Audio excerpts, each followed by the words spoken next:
你已經輸咗。李月，我嚟招！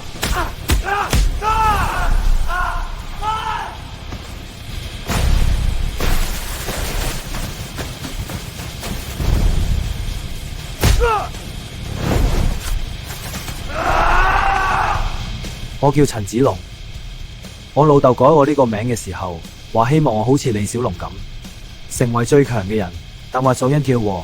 輸唔係終點，企唔翻起身先係。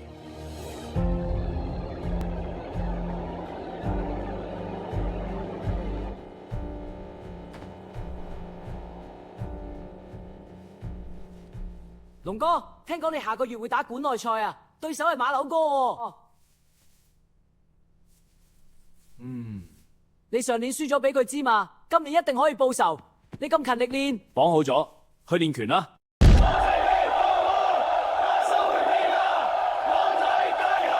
你好驚我聽啊，龍仔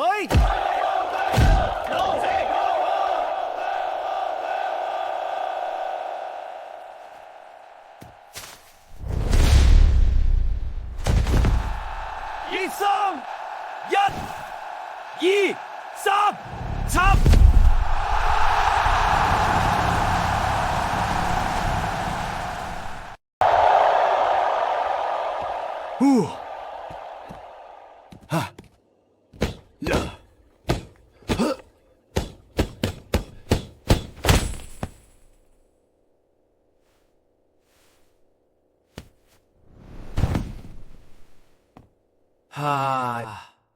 我仲打緊咩？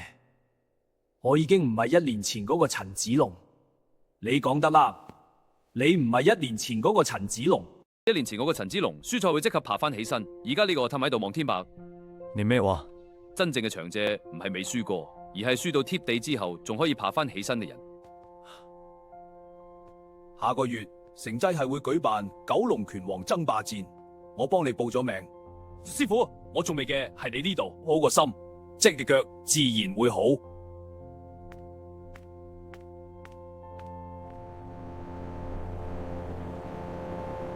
城寨嘅天台係最好嘅修煉場，呢度有全香港最窄嘅後牆、最稀嘅樓梯、最密嘅人痕。你要學識喺呢度生存，就要學識利用環境。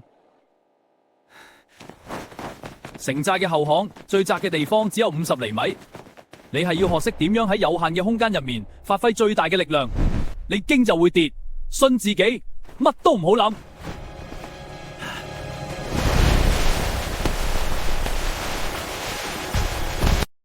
陳領你啦，第一隻，避開，拖射，打飛。好，保持呼吸，心靜如水。拳唔係用拳頭打嘅。吓？拳係用心啊！師傅，你後生嗰陣有冇輸過？師傅，你後生嗰陣有冇輸過？輸過。你睇下嗰張相，我舉起金腰帶嗰張，你見到嘅係贏嗰次，但你見唔到嘅係我輸過嘅次數。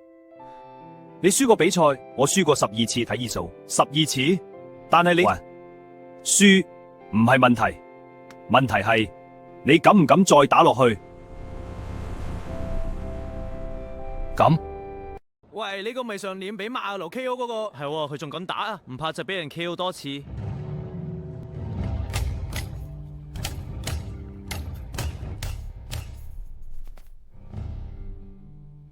聽日一係贏，一係輸，但係我一定會企到嚟知。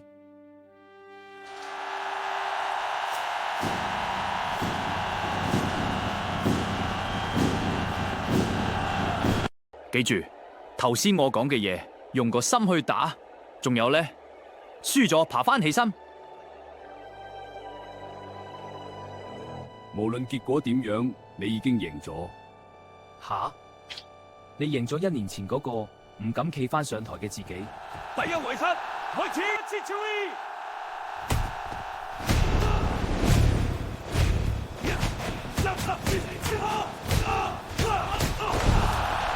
贏咗第一場，第一槍認中，好樣嘅，記佢報仇。第二槍領舵挺隊，成隊爆發。第三槍力量挺對手。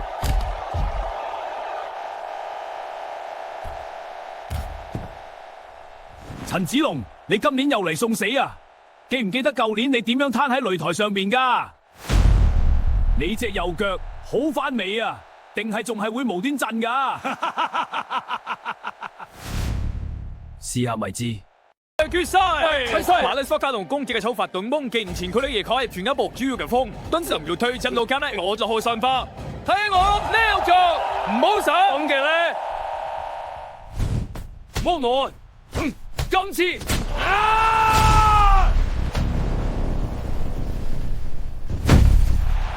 ！1、3、4、5、7，出動！陳子龍勝。呢條腰帶唔係我一有個人認嘅，多謝大家一直以嚟嘅支持。係我師傅龍師傅，佢揀終點，傾爬死因先係。師傅，呢條腰帶係你嘅，我教你嘅係拳，但你教翻我嘅係乜嘢叫做傳承？唔好怕輸，輸咗爬翻起身。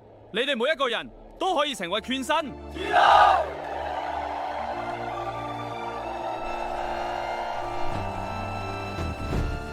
你記唔記得你第一次企過天台嗰陣，我同你講過咩？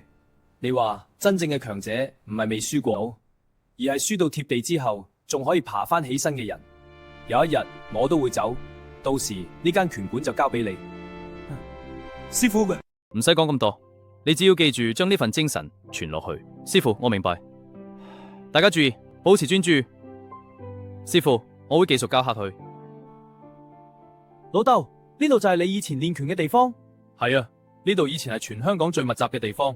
我喺呢度跌低過，一喺呢度爬翻起身。好，不過你要記住，學拳唔係為咗打贏人，而係為咗贏過自己。第一堂扎馬，扎馬係所有功夫嘅基礎。記住，上早要穩，就算有俾人打啲，都要即刻爬翻起身。